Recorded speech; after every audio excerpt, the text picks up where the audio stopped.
Hello TBI people, this is Jake from TeamBurningInfinitey doing a requested deck profile of my Hero World Menjo deck. So flag is Hero World because Hero World hype, and Buddy is in Professor Menjo, instructions Cosmo Tactic. We'll explain that because the Buddy's going first. So 4 copies of our Buddy in Professor Menjo, Cosmo Tactic. It's a 6/6, pay 3 gauge, and put a monster from your field into the drop zone. Size 2 impact monster. When you call it, you look at the top 5 cards of your deck. Depending on how many separate attributes are in each of the cards in that 5, you get effects that go off, and then you put the 5 in the drop zone. So if you get 4 effects, you get to burn 1 damage, as well as, this card's usual attack. If you get 6 or more, you also pop a card. If you get 9 or more, you do the first 2 and then take another turn. So if you have enough gauge for 2 of these things, it's great. So that is why this card is makes this deck janky. So, be forewarned from this point on, cards in a normal deck will have no synergy in this. It's really confusing, and this is completely meant for, wonkiness. So, we got size zeros. Thief Cat. Pay a gauge, Dark Hero, Brave Machine at the end of the battle, put it on the bottom of the deck. It's 2/3/1 with size 0.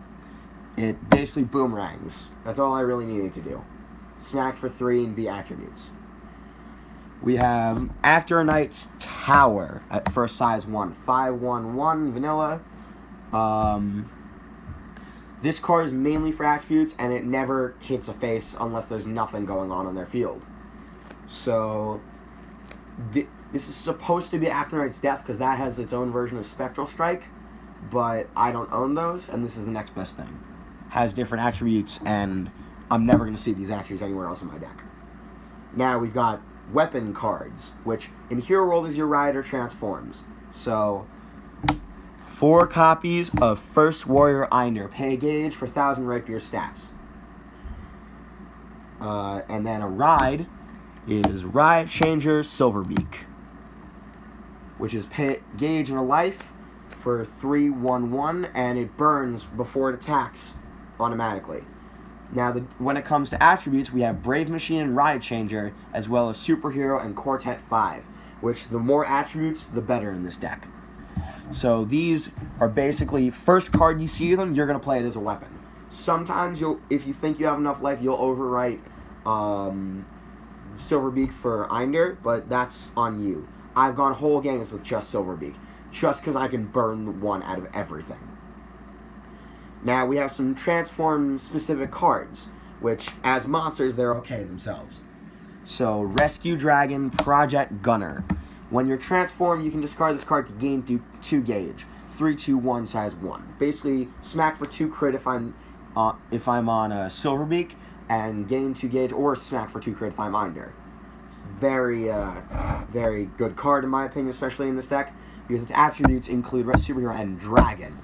There are no other Rescue Dragons in this deck, so you're not seeing that anywhere. Now, the next card, 4 copies of Grand Ruler Soul Barrier. It is a superhero and a Brave Machine, so its attributes are not the best. It's 2s across the board for a size 1. As pay gauge, if you're transformed when it enters the field, draw a card. Sometimes you can if you're in Silverbeak, I let people know how to play it. You can charge it, or you could call it if you're really that desperate for a 2 crit. It's up to you.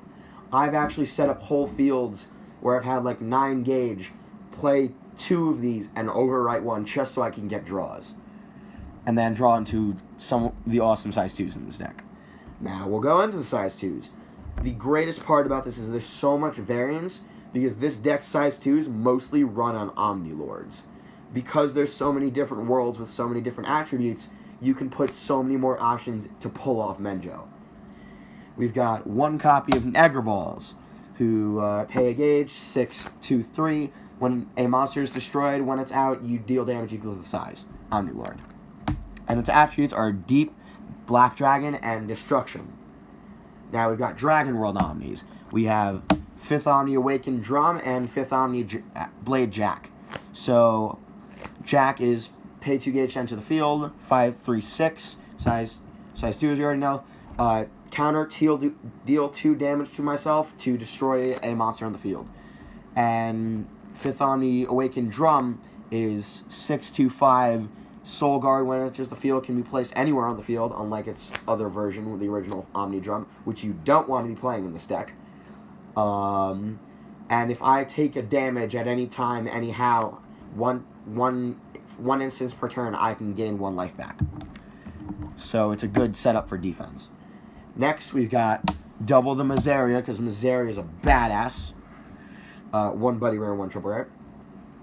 So regular Miseria is, they've got the same stats, 65 size 2. Dark Miseria is pretty staple in a lot of decks now. Gains a spell from the drop, and when it's destroyed, you gain a life. So 1 for Soul Guard, 1 for actually dying. And regular Miseria is lifelink 2, double attack, and Soul Guard for 2 spells. Whoever learns how to play a Miseria in any deck, please note, spells that you use in the gauge do not count as spells you can put from the drop zone into their soul. But otherwise, these are really good cards. Personally, I never throw regular Miseria in defense. I always use him to double attack and kill. It ends games. Then we've got 2 size 3s, which are Omnilords. Death is Modi, because Penetrate, Lifelink 2 is okay, and I can always get a Menjo off of this just to get effects. One question I do have for someone who can answer this is, if I get a Menjo off of Death is Modi, and it's not my turn, because obviously Death is Modi has been attacked, do I get an extra turn once the next turn is over? That's a very good question. I've run into that on Area. So, someone please answer that. Thank you. And then 1 Burn Nova, because most decks, I don't like Burn Nova, but extra attributes, and there's one time this thing has saved my face. Because I have an excess amount of gauge. Now we go back into Hero World spells, because no Omnilord spells. But there is an option to run the Omnilord Infinite Burst Impact, and I was thinking about it, so I'm not exactly sure what to do with it. I might put it in along with Menjo. So back to spells. 2 Call Super Machine. We all know what this does. Pay a gauge, search out any Brave Machine. Good thing is you have a lot more things that are Brave Machine than the next card you're going to see. So you can search out Silverbeak to be a weapon, but if I always do that if I'm up on gauge. If I have more than 3 gauge, I'll do that. If I have below 2 gauge, or 2 gauge or below, then I'll search out Hyper Energy, because Hero World staple and it's Brave Machine. So more gauge, and just play with what I have.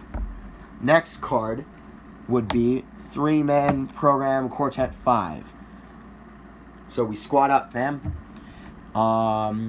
These cards, when I first thought to put them in deck, were basically extra weapons. It's like 2 more sets of each, or 2 more copies of each of your weapons. But Call Super Machine can be used for more, and Quartet 5 is an easy charge if you've already got Einder on your field, because there is no sense in searching for 1,000 Rapier after you have him equipped.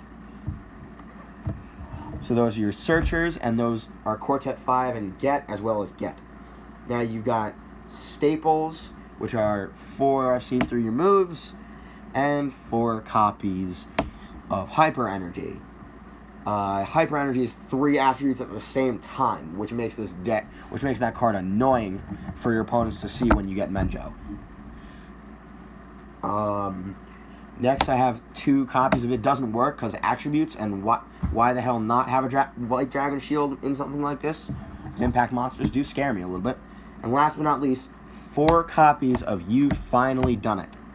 This card is 100 demons, firepower, and Dark Hero attribute, and when I take damage from an opponent's card, I can draw a card. If I have a Dark Hero on field, I can also deal the damage, which I'm never going to have Thief Cat at the same time as this card, most likely. Now, what makes this card really dumb is when you go into Menjo, and one of the first 3 cards you mill off the top of the deck are Hyper Energy and You Finally Done It. You now have 6 attributes. You instantly get to burn 1 and pop a card, and then you get another 2 or 3 cards after that. It's pretty insane, and that happens to me a lot more than you think it does.